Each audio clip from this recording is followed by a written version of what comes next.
Shane. Shane.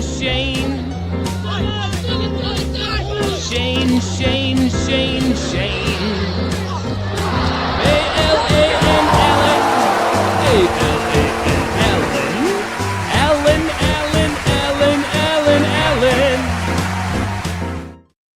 Hey, what's going on? The 38th Parallel NFL Week 12 preview. We got a lot of stuff happening and a lot of news to cover. I mean, just when you think it's going to get a little boring, it doesn't get boring. It continues to be a crazy season. What's going on, Alan? Just when you get out, they drag you back in. That's right, ladies and gentlemen. Yeah. You know what? I have heard that line you just said. I have heard that on every sports talk show, even that I just heard in passing for weeks now, which is you cannot get a read on this season. I mean, we kind of know for the most part who the playoff teams are, but we really don't know what order those teams are going to be in. And then the wild card race is just nuts. But really, you feel like there's not a dime amount of difference between teams 3, 4, and 5 and teams like 16, 17, and 18. Yeah. Those teams aren't even any different. They're the same teams. Speaking of whether or not they're the same teams, we're going to kick things off with another segment we like to call Chat. Is this real? Shane, let me ask you this question. Yeah. The Buffalo Bills dropped another disappointing game Thursday night. They lost to the Houston Texans 23-19. That drops them to 7-4. They're 2.5 games back now on the New England Patriots in the AFC East. Interesting. Sean McDermott will be out as head coach of the Buffalo Bills in the near future. Chad, is this real? I mean, you feel like the potential, or I guess the ceiling with Sean McDermott, they've probably reached it by now. Mm-hmm. And I mean, obviously you had to face Kansas City for who knows how long since he's been the coach there. So they've had to run into that roadblock every single year. In the near future, I feel like they're probably going to give him at least another 2-3 seasons. So I'm going to say no, it's not real, Alan. Mm-hmm. So I would say, in my mind, near future is he's out in the next couple of years. If he's out in the next 2 years, I would say that's a yes. All right, so let's look at the numbers. He's 156 in win-loss in his 9th season. That's only 23 wins behind Marv Levy for most in Bills history. But this is what do the critics say, right? Lack of playmakers on offense.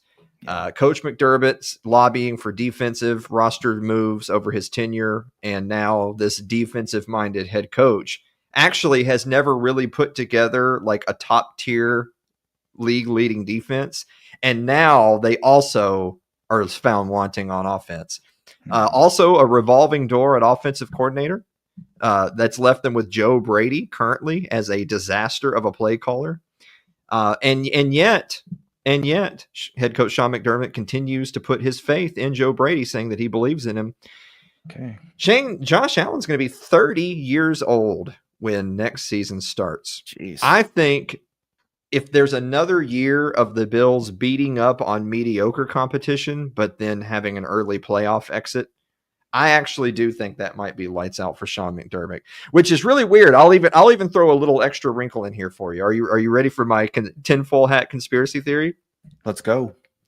I think there's a chance that Sean McDermott, with a pretty solid win-loss record, loses his job in Buffalo. And there's a non-zero chance that someday in the future, Kevin Stefanski, who is the best coach that the Browns have ever had, but the Browns are thinking about cutting him loose, he may wind up in Buffalo. You heard it here first, folks. Maybe they switch coaches. Sean McDermott go to Cleveland and Stefanski goes to Buffalo. Sounds like a great trade. The thing is that sometimes you hear that phrase of like you need new scenery, right? Like, look, they're a good coach. Andy Reid, right? Andy Reid is in Philadelphia. Yeah. They say he can't win the big one. Well, obviously he proved that wasn't true after going to Kansas City. Yeah. But you do kind of feel that maybe he needed a change of scenery. So we'll come back to the Bills in a moment. We're going to move on to number 2.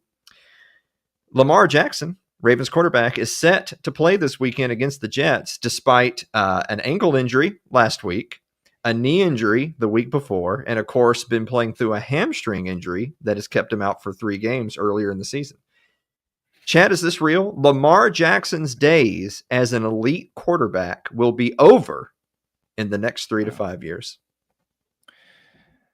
I don't think so, because looking at his stats, it just seems like every single season he just gets better and better and better. Now, obviously, with this year, he's been injured, so that's main reason why the Baltimore Ravens have been not good this year. But when you look at from 2022, he had over 2,000 yards passing. 2023, over 3,000 yards, 3,678 yards. 2024, 4,172 yards passing. So, I mean, it was just up and up and up for him. So I think for him, the trajectory is still going to keep going. My answer is no, this is not real. So here's the thing is that, and I'm not trying to compare Lamar Jackson to Russell Wilson, but stay with me on this. You sure? There was a point in time when Russell Wilson was putting up MVP caliber numbers over the first 5-6 seasons that he was in Seattle. I mean, ridiculous stats. It was kind of, when the Legion of Boom fell off, it was really Russell Wilson playing at a consistently high level that kept Seattle relevant until he no longer was putting up those numbers. And then Pete Carroll also showed himself the door as well. Right. But for me, the question is not, can Lamar Jackson continue to play well? I think you're right. Even if you look at this season with his injuries, he's still 7th in QBR, right? He's still like middle of the pack in overall. I think he still had something like 15 touchdowns and 3 interceptions. And that's with him like having missed almost a month of action. That's pretty darn good. Yes. For me, the issue is his style of play, can the way that his athleticism and his legs and arm combine, stretching the field and creating the mismatches, and also employing those talents for a Baltimore Ravens team that seems to, maybe dare I say, another person has peaked in the last season or two, and another franchise might be looking for some new blood coming in. I'm not sure that I'm not sure that Lamar Jackson can continue to be that guy in Baltimore for a whole lot more years. Now, he is only 28 years old. He was one of these youngins that came into the league at a very young age. I think he was only barely turned 21. He's a professional quarterback, right? Yeah. But he's already got 8 years in the league. I think that by the time he's reaching somewhere in the area of 12, 13 years in the league, I'm not sure that he's that productive. And look at this team today. I guess this is what I'll end with Lamar Jackson. Yeah. If this team right now had a Lamar Jackson that was only performing at 75%, I'm not sure they win a game. Well, I mean, their defense has been absolutely atrocious. So when you're in constant shootouts, when you're constantly having to put up points because your defense can't stop the other team, it's going to end up not being good for you. So, yeah, they need to improve their defense. And I know you're hinting at it where, hey, John Harbaugh looks, maybe it's time to just completely clean house over there. Lamar Jackson's gone. John Harbaugh's gone. Just the whole team. Just try again. Start over. Hey, maybe Sean McDermott can go to Baltimore. How about that? That sounds pretty good idea. Well, that's 2 out of 2 teams that we've talked about already, that if the head coach is still there, they definitely need to be clearing house on their coaching staff because the coordinators ain't working out. Yeah. We're going to move on to number 3. This weekend's game between the Indianapolis Colts and the Kansas City Chiefs. Ooh. Kansas City is 500. They're 5-5 after 10 weeks. Chad, is this real? This is a must-win game for Kansas City. Oh man, this is a tough one because I know they're 500, and I know people are already starting to be like, it's over for the Chiefs dynasty. It's over. I don't know. I don't know if this is 100% a must-win game, because if I remember correctly, I don't have it in front of me, but I'm pretty sure the rest of their schedule is not extremely difficult, so they still have a plenty of games in their schedule to win. So I don't think this is a must win, but I think they should win this game for sure. They definitely need this win if they want to continue, but I don't think it's a must win. So yeah. I think they definitely need the win. It is true that they have they're at the Chiefs are at the Cowboys on Thanksgiving for whatever that's worth. There you go. They're playing the Texans, but the Texans just beat the Bills, a team they couldn't beat. They've still got dates with the Chargers and Broncos left. So while they do have some easy games mixed in there, Titans, Raiders, Colts, Texans, Chargers, Broncos is a tough way to go about it. I'll say this. I think that it's absolutely 100% a must-win game. I don't think there's enough wins left on the schedule for them. Because let's look at it from this perspective. Let's look at the wild card race. This team is so far out of first place in the AFC West. I think the Chiefs right now are just hoping to make it as a wild card team, and then hoping that somehow that championship pedigree, that switch gets flipped, and all of a sudden they're on their way to another Super Bowl. Right. Let's look at this week. The Texans already won, right? They just beat the Bills. The Ravens are playing the Jets. The Jaguars are playing at Cardinals, and the Chargers are playing the Raiders. So all of those are likely wins for the contender. If the Chiefs lose this game, they're going to be 5-6. So that's sub 500, and they would drop to 10th place in the AFC. Shane, the top 7 get in. There's only 3 wild cards. They would be 10th out of 16 AFC teams if they lose this weekend. Well, you just changed my mind. Chiefs, you better win this. You better win this game. Destroy those Colts. Well, finally, on that note, God, what do you have against India? Jesus. I don't know. Anyway, finally, to bring all that together before we move on, number 4, Chad, is this real? The era of the 3-headed AFC monster of Bills, Chiefs, Ravens is already over. Yeah, I don't think it's completely over. It's definitely starting to feel like we're definitely at that falling cliff part, but I don't think it's completely over. I still think Buffalo is a good team, even with a lot of the weaknesses in that team. Josh Allen's still a superstar, obviously, and then with the Chiefs, of course, Andy Reid and Patrick Mahomes. So I still give them the benefit of the doubt. Now, with the Ravens, if Lamar Jackson, I can't talk today. If Lamar Jackson can stay healthy, if somehow, somewhere, John Harbaugh can pull another feather out of his cap and do something to miraculously make his team really good again, then yeah. So I think Bills and Chiefs for sure. I still feel have maybe another season or two of just contenders. The Ravens, I do feel it's starting to look bad for them. So here's the thing.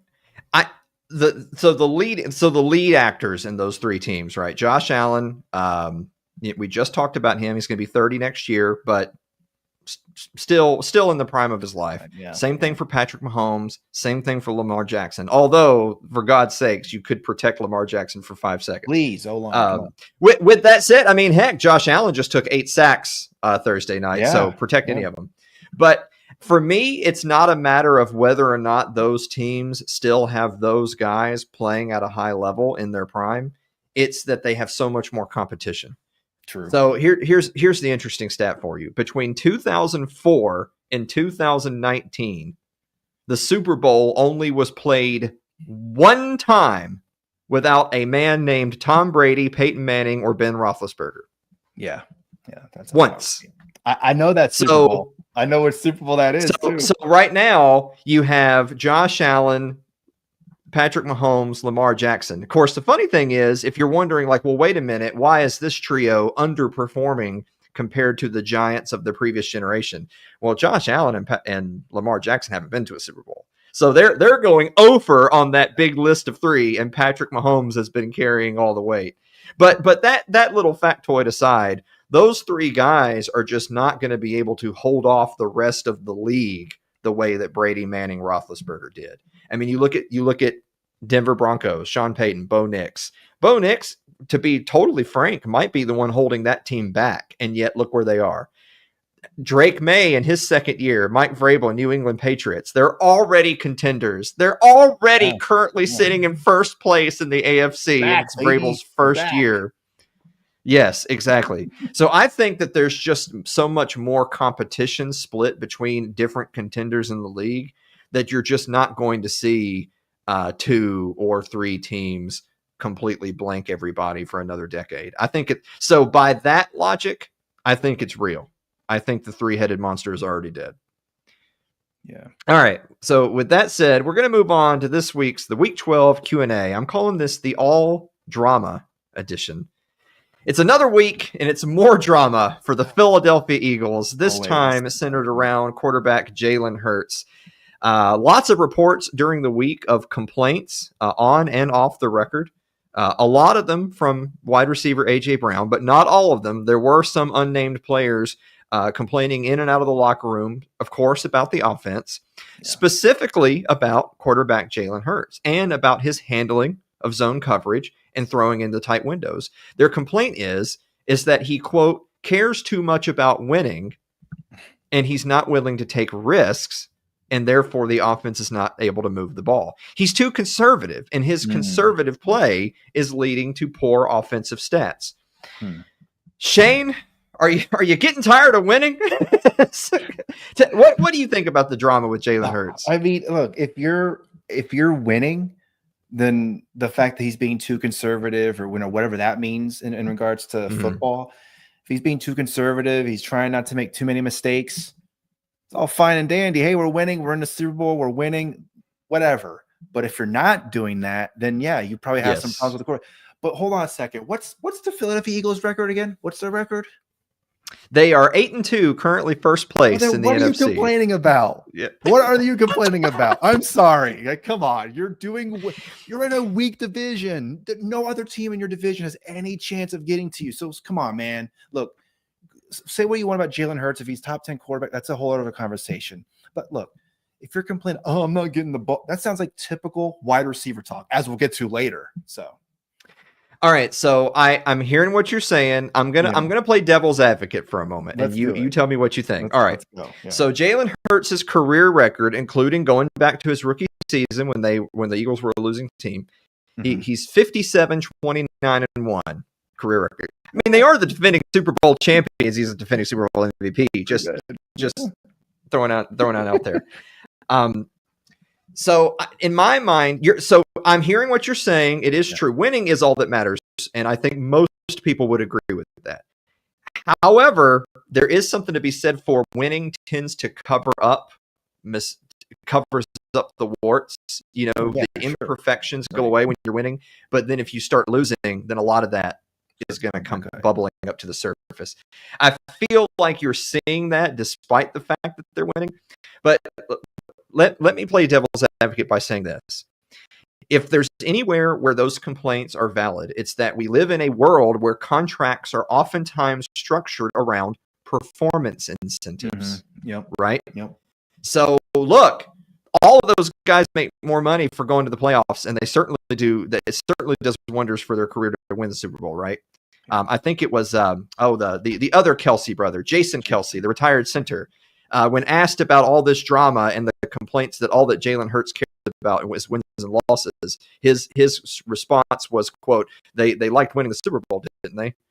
Well, that's a pretty good retort.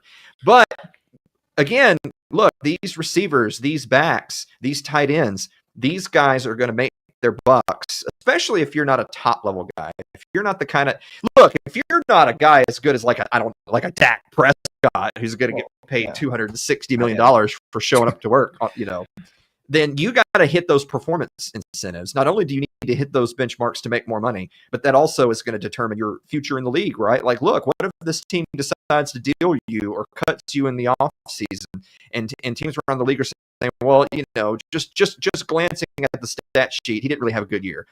Well, I'm sorry, I was doing a tush push for 1.5 yards and then clocking the ball. It's not my fault. Yeah. So look, I'm not saying that I'm siding with the drama queens. All I'm saying is that where the complaints are justified is the fact that Jalen Hurts, to be totally frank, isn't playing as well as he could be. I mean, look, they just won the Super Bowl. He was the Super Bowl MVP. Jalen Hurts knows well enough that he is not performing to his own standards. And it's unfortunate that instead of getting support around the locker room saying, hey, we'll get him next week, just keep grinding, we're going to do better. Unfortunately, he's getting attacked. I think the issue is that there definitely seems to be an underlining culture issue in that locker room. I don't think that it's all AJ Brown. Look, I'm not in the locker room. I don't know. My hunch is that it's not all AJ Brown. But if it were mostly AJ Brown, they should have dealt him. Yeah, they should have got rid of him. They could have traded him. And then you know what? Based on his performance so far this year, that I know is tied to Jalen Hurts, but he's not even the number one receiver on his own team. That's Tay Davis. So all I'm saying is they could have traded AJ Brown. They could have looked a little bit more inward on culture, and then there wouldn't be so much drama. But then, if you're 8-2 and you're leading the NFC, why would you make changes? Yeah, that's a good point. I don't know. Moving on to but for some teams, moving on to even more drama. We talked about AJ Brown. Let's talk about a whole bunch. This is the week of the wide receiver. Look, hey, we're going to get to you later. I know. 49ers. Yeah. We're going to get to you later. Oh, yeah. We're going to start with CeeDee Lamb, George Pickens, Keon Coleman. First, you had CeeDee Lamb and George Pickens, the number 1 and number 2 wide receivers for the Dallas Cowboys, were benched for their first series. Didn't make any difference to the outcome of the game, but by the way, they did go 3 and out on that drive where they didn't have wide receivers 1 and 2. Imagine that. And there was no announcement at game time that they would not be starting or what the reason was. During the week, CeeDee Lamb says that the reason is that they missed curfew because they were out in Vegas having dinner and having drinks. And then one of the coaches for the Cowboys says that George Pickens missed the bus. And that's why they were benched for the first series. Notice they didn't bench him for the game. They benched him for a series. As opposed to a player that's been benched now for back-to-back games is wide receiver Keon Coleman of the Buffalo Bills. Boy, I bet they wish they had someone else that could help stretch the field. Oh, I don't know. Maybe this past Thursday night against the number 1 defense in the NFL. A rather embarrassing, definitely on the offensive side of the ball effort in a 23-19 game. Josh Allen throws a couple of picks. He gets sacked 8 times. There's just nowhere for him to go with the ball. Boy, I wonder why. Let me ask you this, Shane. Yeah. Do you think that it's right for teams to bench players like, for instance, the Cowboys and the Bills, particularly the Bills, and benching Keon Coleman? Do you think that's the right move for the team to bench a player like that because of some kind of drama behind the scenes? Hey, you got to show them who's boss. You got to say, hey, this is my team. This isn't Keon Coleman's team. If you're going to do what you're going to do and not be a part of the team, then yeah, you're going to have to get punished for it. If that's sitting out for the game, sitting out for a couple series or whatever, we're going to relegate how you're going to play this game because you're not listening to us and following the rules. Then yeah, I think so. I'm all in on, kind of going with like the Jalen Hurts drama for a little bit. Where's Nick Sirianni in all this? Does he have any say in what's going on? I mean, he's the head coach. Where's Sean McDermott? How is he handling all of this over there in Dallas? Like, how are they gonna handle all this stuff too? So I am all in on coaches laying down the law. Hey, this is what's gonna happen. You're gonna be out for now. It is kind of funny that they wouldn't, if they're the number 1 receiver on the team, not gonna completely sit them for the whole game because hey, we need you, even though we're gonna punish you, quote unquote, punish you for a series. So I'm okay with it. That's my final answer, Regis. All right. I'm going to admit I do, for the most part, agree with your take. I do think that discipline is incredibly important. We just got done talking about an Eagles team where there's some kind of issue with the culture in the locker room. Yeah. And frankly, considering the Eagles' record against the rest of the NFC, that poses a greater threat to them. Right. Yeah. They're going to be destroyed from within. Yeah. They're not even going to be destroyed from the outside. Yes. With that said, and particularly looking at the situation with Keon Coleman, all of a sudden it's like, damn, I didn't realize that collective punishment was still allowed after the Geneva Convention. The Buffalo Bills team is being punished because Keon Coleman is benched. So that's where I would look at this once again from a devil's advocate perspective is if not having Keon Coleman on the field Thursday night potentially weighed heavily in their losing a game that was, I think that we just talked last week about being a very important game for them to go out and win. To lose that game in Houston, which puts Houston is back on life support for a wild card, whereas Buffalo is now far on the outside looking in terms of winning the AFC East. They may be out. It may be the Patriots division now, and in no small reason because of that loss. So I think that if you're in a situation, I guess you just have to figure out other ways to deal with it. Now, keep in mind, Keon Coleman was benched last week, and they won the game against the Bucs, and they benched him again this week. So whatever is going on is obviously serious enough that the organization decided we're gonna stay firm on this, and we're gonna keep him on the sideline. Well, now it's cost him a game. Mm-hmm. Let's say the Buffalo Bills lose another game, and it's in particular because of the passing game. Not being able to protect Josh Allen not being able to get the ball downfield, and no one downfield being able to create mismatches in the defense. If another situation like this happens, and all of a sudden the Bills go from, dang, I don't think we can win the division, to, dang, we need to win a couple of games or we're going to be with the Chiefs. Could you imagine the Bills and the Chiefs? Boy, there is a non-zero chance. Let me just end this with this point. There's a non-zero chance that three-headed monster we talked about misses the playoffs entirely. The Chiefs are in a serious risk. The Ravens need to get ahead of the Steelers or they're at risk. And the Bills are only in it right now by like a game and a half. If those teams all lose more than they win to close the season, all three of those teams out of the playoffs. Can you imagine that? Wow. But now, yeah, to get to another fantastic boy, let me think. When I think NFL teams and wide receiver rooms that are a complete dumpster fire. Oh, it's the San Francisco 49ers. Brandon Aiyuk, who, God, when was the last time Brandon Aiyuk played? Was on the field. It was last season against the Cardinals, if I remember correctly. Yeah. Goodness gracious. Yeah. My understanding is that Brandon Aiyuk is still on the PUP list, and he's eligible to return from it at any time, but he has not been medically cleared yet by the 49ers organization. Mm-hmm. Brandon, it came out this week, a report saying that Brandon Aiyuk has had his salary guarantees voided. What does that come out to be? Something like $27 million in guarantees on his contract were voided, leading, of course, people to speculate about his status, both as a player and as his future with the San Francisco 49ers. Shane, correct me if I'm wrong. Didn't they just sign that guy to a big contract because they wanted to keep him in San Francisco? What's going on? Yeah, they did. So let me read a couple things here. So I'm going to go ahead and read off some other people's tweets here. So this is from Diana Rossini and Mike Silver were the ones that broke this story.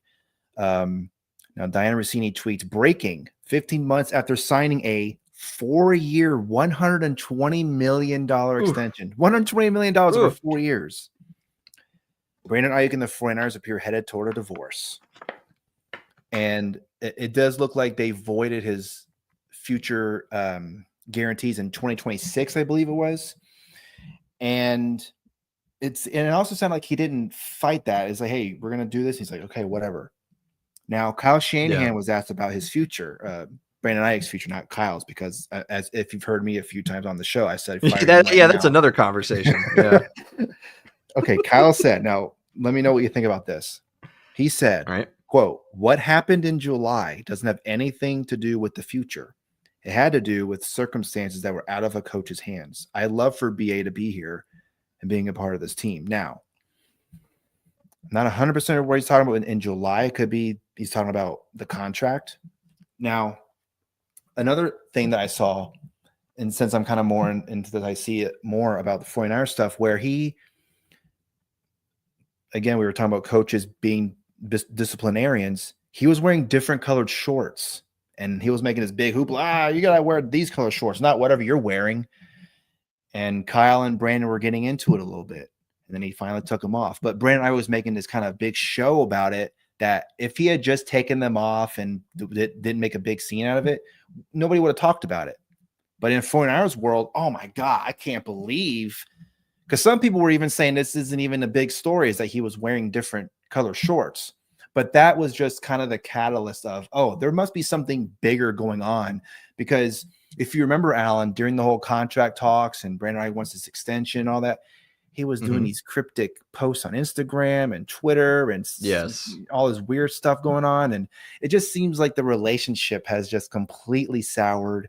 And it doesn't seem there's any reconciliation. I mean, the fact that he was signed to a 4-year, $120 million extension, which is what he wanted. He wanted the contract extension, but apparently it wasn't enough. And to put the cherry on top here, as I end this, a video came out recently, yesterday actually, when this news came out, of him at some jewelry store getting some bling bling and getting all hyped up and basically being a rich man and paying for this expensive jewelry and all that. And he even in that video said, "Hey, Jaden Daniels of the Washington Redskins, hey, look what I got you. I got you this nice watch. What do you think?" His good friend Jaden Daniels over in Washington. So it's over. I would be shocked if Brandon Aiyuk is still on this team next season. Here, listen to this. Here's a funny little factoid for you. Aiyuk signed his 4-year, $120 million extension. That was August of 2024. Yes. Throughout that process, the 49ers had agreed to trades that would have sent Aiyuk to the Browns, the Patriots, and the Steelers. Boy, I bet he wished he played for the Patriots now. Jesus. Yeah. In each case, Aiyuk vetoed the trade because he wanted to stay in San Francisco. If Aiyuk doesn't play again for the 49ers, he will have been paid $48 million to appear in 7 games where he had 25 receptions for 374 yards and no touchdowns. Man, what a payday. Oof. Yeah. And finally, and finally, on that note, I've got a quick question for you, Shane. Yeah. Pop quiz. What does Shedeur Sanders hope to avoid having in common with Dylan Gabriel, Dorian Thompson-Robinson, Baker Mayfield, Kevin Hogan, Deshaun Kaiser, Cody Kessler, Connor Shaw, Johnny Manziel, Thad Lewis, Brandon Weeden, Colt McCoy, Brady Quinn, Derek Anderson, Charlie Fry, Luke McCown, Spurgeon Wynn, and Tim Couch? Be a Cleveland Browns starting quarterback? Close. He's trying to avoid becoming the 18th straight Browns quarterback to lose their first start. Holy cow. What a list of fellas. Oh my gosh. I gotta say, Shane, how excited are you to see the first official start for Shedeur Sanders? He didn't look good when he was in. No. He did not look good. So I mean, do you want that stat line? Are you ready for this? Let's hear it. Yeah. By the way, he's the worst closer in football history. He came into a game that the Browns were winning 16-10. They lose the game 23-16. Shedeur Sanders goes 4 of 16 for 47 yards, 1 interception, 2 sacks. He had a QBR in that game of 2.4. Let me make sure you heard me right. Not 24, which is still really bad. No, 2.4 was his QBR in that game. That is terrible. Look, good luck to you. I know we make fun of you over here, and other people make fun of you or whatever, but look, good luck to you. I hope you can somehow break that Cleveland Browns curse, but as of right now, it's not looking like it's going to happen because you did not look good in that game. And I mean, he doesn't really have anything to lose. I mean, the Cleveland Browns are pretty much out of the playoff picture, so you might as well just do whatever you can to try and help win the team. Be the opposite of Jalen Daniels. Take risks. Be aggressive. Throw downfield if you can. Just throw the open receiver. Go on. Who cares? Don't be conservative. That's not your style. Come on. Well, they're playing the Raiders, so perfect. We're about to find out. All right, Shane, we got to pick up the speed on this. We're going to move on to the lightning round. This is the lightning round, the medically cleared edition. We're starting with number 1. Shane, if medically cleared, Should Bengals quarterback Joe Burrow start the rest of the season? Yes. I'm going to agree with you. I'm going to say as long as the Bengals are mathematically alive in the playoffs, he should be starting. If they do get eliminated, get him out of there. You don't want to miss any more time next year. Yeah. We're going to move on to number 2. Okay, ditto, same question. If medically cleared, should Redskins quarterback Jaden Daniels play the rest of the season? Yes, he's your new young quarterback. Yes, play him. Now, okay, so I'm gonna stay with a very similar answer, which is if the Redskins are mathematically eliminated, you might as well just let Mariota play the rest of the year. However, for anyone who saw his arm going the other way, I just have to say he better be 100%. If he's not 100%, don't put him in the lineup. That's ridiculous. Yeah. Boy, ditto once again. Same question, Shane. If medically cleared, should Giants quarterback Jackson Dart, coming out of the concussion protocol, should he start the rest of the season? Yes, same answer with Jaden Daniels. He's your young quarterback. He needs to play. Look, Jameis Winston's fun to watch, but yes, Jackson Dart needs to play. Jackson Dart being a rookie and the fact that it's a concussion protocol situation, yeah, I do think that he needs to play the rest of the year. If anything, this is not only giving him reps, but it's also giving him an opportunity to learn from the coaches that you got to slide, young man. Yeah. You got to slide. Quit Purdy. taking those hits. All right, I'm going to end the lightning round with one that's a little bit different. Okay. But what about the curious case of Texans quarterback CJ Stroud? He also is not been cleared from the concussion protocol yet. It was Davis Mills that started that game against the Buffalo Bills. However, to be clear about this situation, it was CJ Stroud that was drafted to take the job of quarterback from Davis Mills. Oh, that's funny. For the Houston Texans. Davis Mills comes back in, but listen, it's not like the Texans were tearing up the AFC before. If you don't count the Broncos game, we're going to take the Broncos game out because that's the game where it was a close game, 18-15. CJ Stroud started, got hurt, Mills played the rest of the game. We're going to throw that game out. Not counting that game, the Texans were they were 3-4 before the Broncos game.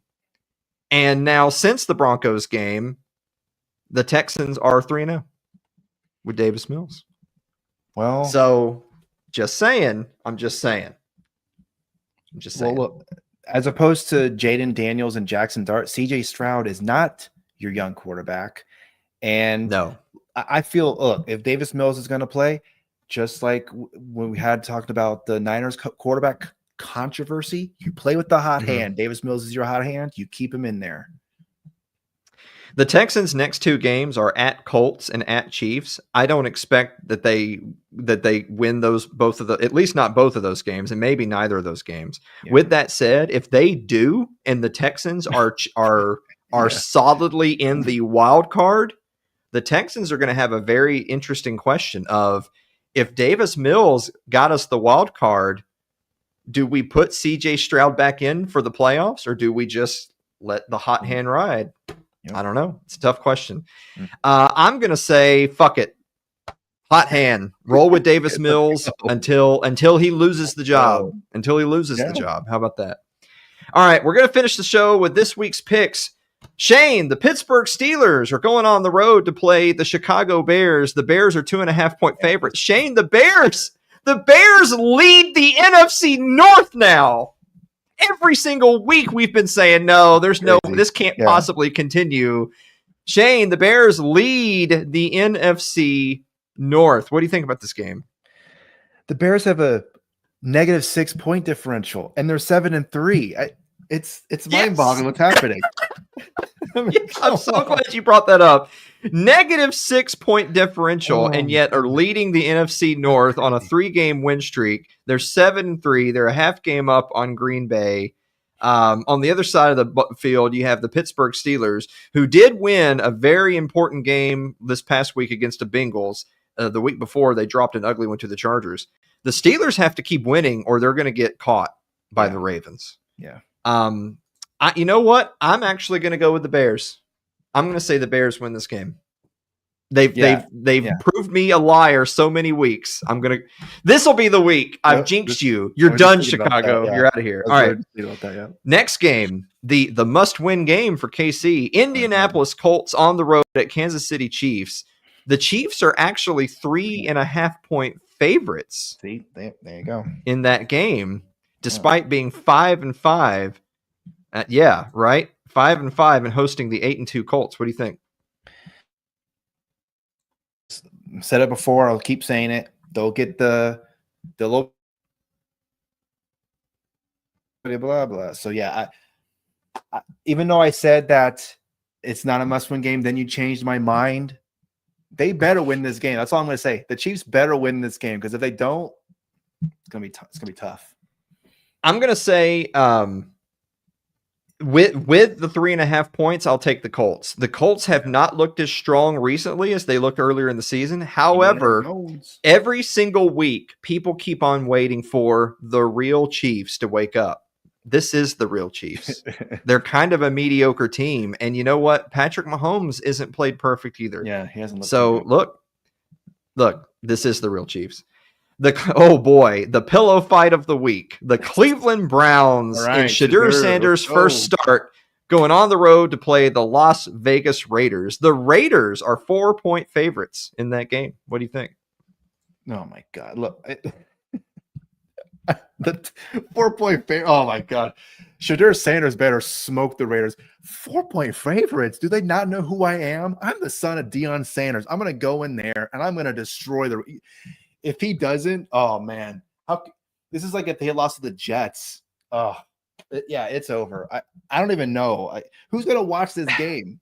Who's gonna watch it? It's interesting because everyone's going to be watching for Shedeur Sanders, but the real question is the other side of the ball. It's going to be the interception leading disaster 31st out of 32 total offense Raiders against the Browns defense. Myles Garrett might sack Geno Smith 20 times this game. It might actually happen. Geno Smith might throw 6 interceptions. And you know what? That all might happen and them still win because the Browns can't score any points. Myles Garrett is the most frustrated player in the league right now. We could be in for like a 3-3 tie. We'll have to wait and see. Moving on. Here you go. Hey. Our very own preseason pick. Oh, right. The Philadelphia Eagles, number 1 in the NFC, 8-2, are going on the road to play them boys, the Dallas Cowboys. The Cowboys are actually only 3.5-point underdogs in this game because of all the guys that the Cowboys have gotten back, particularly on defense. What do you think? You think the Cowboys have a chance? I mean, it's a divisional game. I feel like the Cowboys are probably going to go in there and they're going to rough things up. They're going to tar them birds. Ooh. They're going to grill some feathers. Let's go, Cowboys. Come on. Make my division prediction go. Let's go. Come on. They still got this, right? Right? And finally, last game of the Cowboys are going to lose.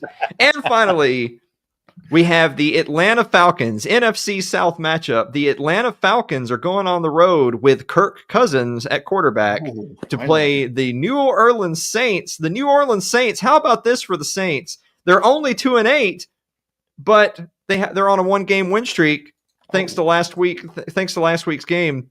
They're 2-8, but they're actually the favorites in this game. Their last game actually was 2 weeks ago. They had a 10-point win over the Carolina Panthers, which are also the only other team in the division that is currently on a win streak as well, ironically enough. This is a 2-8 team that's a 2.5-point favorite. That is very rare. What do you think? You think the Saints can do it? Well, I think Captain Kirk's going to go in there and going to show them Saints how old men do it. Can't teach an old dog new tricks, but you know what? He don't need new tricks. Kirk Cousins is going to light him up. 500 yards. Let's go. I'm actually going to go with the Saints. You're witnessing me pick a 2-8 team. Against the spread. 2-8 team against the spread. I'm doing it. Yeah. I'm picking them. Feel dirty. Shane, do you have a final thought? Yeah, I kind of hinted at earlier. Okay, so first off, Myles Garrett on the Cleveland. Can he go to a winning team? My God, I can't. He's playing his heart out, and oh God, I don't feel bad for him. He's a freaking, he's rich and all that, so whatever. But geez, come on, Myles Garrett, go somewhere else. Like, I don't know, go to the Raiders. Oh wait, they're not doing well. Yeah. You know what? I'm going to make my final thought an answer to your final thought. I have no sympathy for Myles Garrett. Myles Garrett had an opportunity to get out of Cleveland, but you know what? All he cared about was making just a little bit more money. He cared about that more than winning games or putting up good numbers. He signed an extension in March of this year. That's 4 years, $160 million, $123.5 guaranteed. That keeps him in Cleveland through 2030, which for a defensive end is basically the rest of his career. He did that to himself. He could have gone somewhere else this year. He chose not to. I don't want to hear it. I don't want to hear it. You know what? Enjoy your money. Enjoy it. You changed my mind again. Screw Myles Garrett. Hope you continue to lose in Cleveland. And that's how we're going to end the show. Bye, Myles. Shedeur Sanders is your